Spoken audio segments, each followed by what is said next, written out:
নমস্কার বন্ধুরা, আমি আলপনা সিম্পলের টেস্টিতে আপনাদের সবাইকে স্বাগত।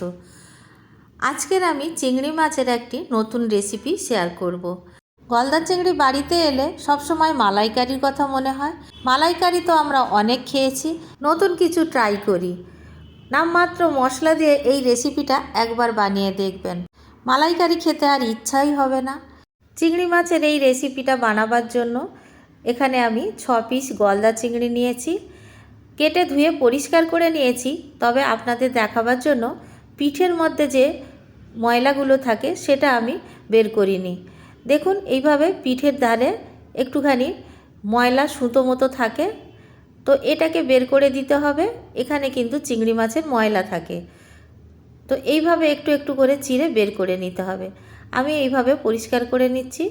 কোনোটা সাদা থাকবে তাও পরিষ্কার করে নিতে হবে, আর কোনোটা কালো কালো ময়লাও থাকবে। তো এই ময়লাগুলো অবশ্য করে চিংড়ি মাছের থেকে বের করে দিতে হবে। আর মাথার মধ্যে যে চিংড়ি মাছের ময়লাগুলো থাকে আমি বের করে দিয়েছি। আর দেখুন, প্রত্যেকটা চিংড়ি মাছের মধ্যে এইরকম একটা ময়লা বেরোচ্ছে।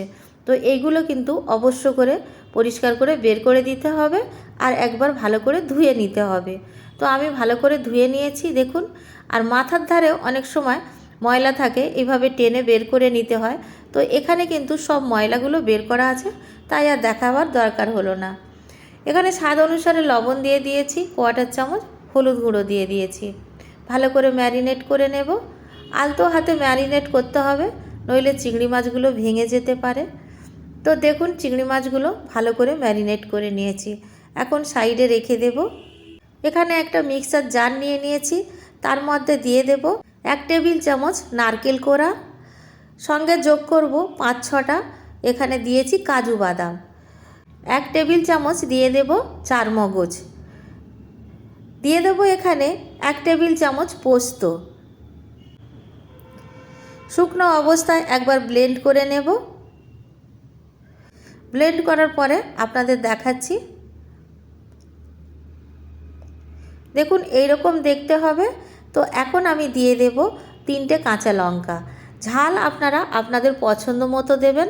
তো 3টে কাঁচা লঙ্কা আমি এখানে দিচ্ছি, আর কাঁচা লঙ্কাগুলো একটু ভেঙে দেব যাতে খুব ভালোভাবে ব্লেন্ড করা যায়। সঙ্গে যোগ করব অল্প একটু জল। জলটা দেবার পরে আবার একবার ব্লেন্ড করে নেব। এখন কিন্তু মিহি করে ব্লেন্ড করে নিতে হবে, যাতে খুব সুন্দরভাবে মিহি হয়। দেখুন, একটা পেস্ট বানিয়ে নিয়েছি। মূল রান্নাতে চলে যাব। গ্যাস জ্বালিয়ে কড়াই বসিয়ে দিয়েছি, কড়াইটা খুব ভালো করে গরম করে নিয়েছি। দিয়ে দেব সাদা তেল 3 টেবিল চামচ। তবে আপনারা সর্ষের তেলেও এই রান্নাটা করতে পারেন। তেলটা খুব ভালো করে গরম করে নেব। তেলটা গরম করে নেবার পরে চিংড়ি মাছগুলো একটা একটা করে ভাজতে দিয়ে দেব।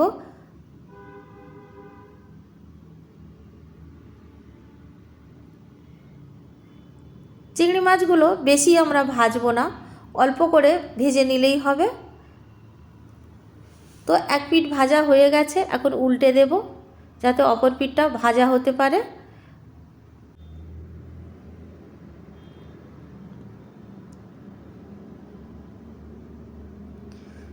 মাছগুলো উল্টে দেওয়ার পরে এখন সঙ্গে যোগ করব কিছুটা ক্যাপসিকাম আর কিছুটা টমেটো। এইভাবে আমি লম্বা লম্বা করে কেটে নিয়েছি। এখানে বড় ক্যাপসিকামের হাফ দিয়েছি, আর একটা বড় টমেটোর হাফ দিয়েছি। তো সেইভাবে আপনারা দিয়ে দেবেন। ভালো করে নাড়াচাড়া করে নেব।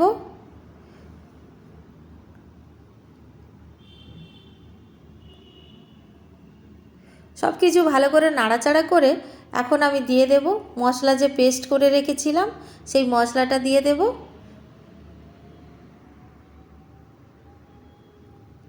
এই রান্নাতে বেশি গুঁড়ো মশলা দেবার প্রয়োজন হয় না। কম মশলাতে এতটা সুস্বাদু হয় যে বেশি মশলা দেবার কোনো প্রয়োজন নেই। ভালো করে নাড়াচাড়া করে নেব। খুব কম সময়ে কিন্তু এই রান্নাটা হয়ে যায়। বন্ধুরা, ভিডিওটি যদি ভালো লাগে একটা লাইক করে দেবেন। আমার চ্যানেলে নতুন বন্ধু হলে প্লিজ একটা সাবস্ক্রাইব করে দেবেন। সঙ্গে আমি যোগ করব স্বাদ অনুসারে লবণ, আর 1 চামচ চিনি দেব। 1 চা চামচ চিনি দিচ্ছি আমি। চিনিটা আপনারা পছন্দ করলে দেবেন, আর পছন্দ না করলে স্কিপ করে যাবেন। দিলে কিন্তু টেস্টটা ভালো হবে। দিয়ে দেব হাফ চা চামচ গরম মশলার গুঁড়ো। তো এই মশলাটাই শুধু আমাদের এখানে গুঁড়ো মশলা, আর কোনো কিন্তু মশলা দেওয়ার প্রয়োজন নেই। ফোড়নের সময় যদি আপনারা গোটা গরম মশলা দিয়ে দেন, গরম মশলার গুঁড়ো আর দেওয়ার প্রয়োজন হবে না। তো দেখুন আমি ভালো করে নাড়াচাড়া করে দিয়েছি। ঢাকা দিয়ে আমি 3 থেকে 4 মিনিট রান্না হতে দেব।